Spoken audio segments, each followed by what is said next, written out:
Hello viewers, welcome to A brand new video. সম্প্রতি Bajaj Pulsar সিরিজে বেশ কিছু আপডেট করা হয়েছে, যেগুলো অনেকেই পছন্দ করবে, আবার অনেকে পছন্দ নাও করতে পারে। আজকের ভিডিওতে আমরা পালসার সিরিজের কোন বাইকগুলোতে পরিবর্তন আনা হয়েছে এবং কী রকম পরিবর্তন আনা হয়েছে সেই সম্পর্কে আলোচনা করব। এর সাথে নতুন বাইকগুলো বাংলাদেশে আসলে এগুলোর দাম কী রকম পরিবর্তন হতে পারে তাও জানাবো। তাই ভিডিওটি না টেনে সম্পূর্ণ দেখবেন। বাজাজ পালসার সিরিজের বাইকগুলো বাংলাদেশে বেশ জনপ্রিয়। এগুলো জনপ্রিয় হওয়ার কারণ এগুলোর পারফরমেন্স। এই সিরিজের বাইকগুলো বেশ টেকসই হয় এবং লং টাইম ইউজ করা যায়। এই বাইকগুলো অনেক দিন ধরেই একই লুকসের সাথে দেখা যাচ্ছে, তবে সম্প্রতি সময়ে এগুলোতে বেশ কিছু পরিবর্তনের সাথে ইন্ডিয়ান মার্কেটে লঞ্চ করা হয়েছে। এর মধ্যে সবচেয়ে বেশি পরিবর্তন লক্ষ্য করা যাচ্ছে পালসার N250 বাইকটাতে। এছাড়াও পালসার 150 এবং পালসার N160 বাইকগুলোতেও বেশ কিছু পরিবর্তন করা হয়েছে।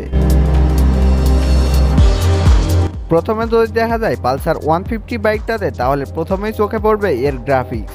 বাইকটির গ্রাফিক্সে বেশ পরিবর্তন আনা হয়েছে, যেটা দেখতে পার্সোনালি আমার কাছে আগের থেকে বেশি ভালো লাগছে।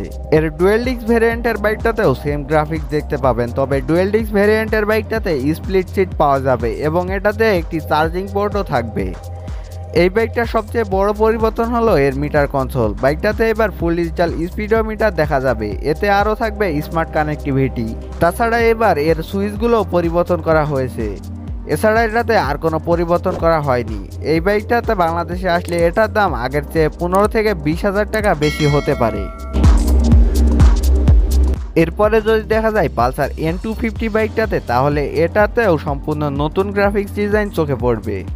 এর গ্রাফিক্স ডিজাইন পুরোনো মডেল থেকে সম্পূর্ণ ভিন্ন করা হয়েছে, যেটা দেখতে আরও অ্যাগ্রেসিভ এবং মাস্কুলার লাগছে।